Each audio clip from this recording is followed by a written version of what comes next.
Magandang araw mga kasiwawer.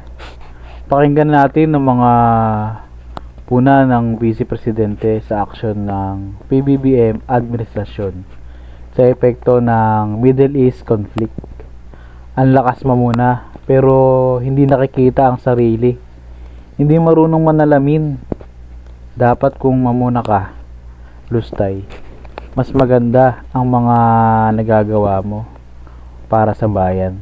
Pakinggan natin ang kanyang pinagsasabi.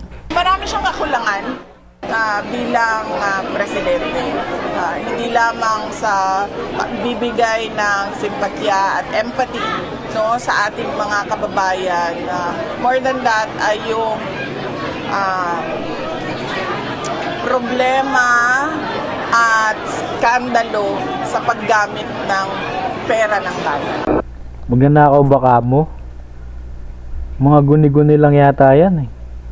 Ano naman yung masasabi mo sa pagkalustay mo ng 125 million in 11 days?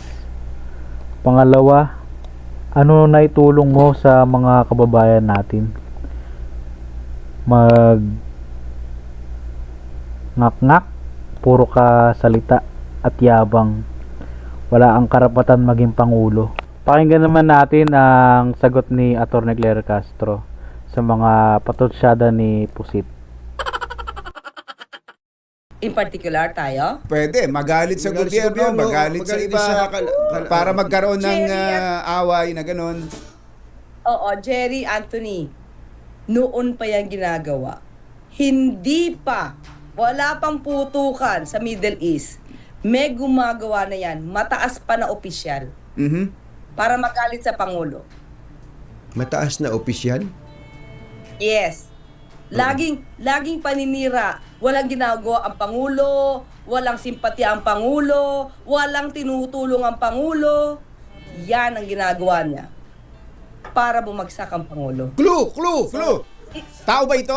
Ay, tao naman. Mukha naman tao. Mukha naman tao. Lalaki? Diba? Mukhang umaastang lalaki pero babae. Ano Inday? Sa pagkatuloy kay Atty. Claire Castro. Atty. Claire Castro naman. Ang lakas mo naman mang asar.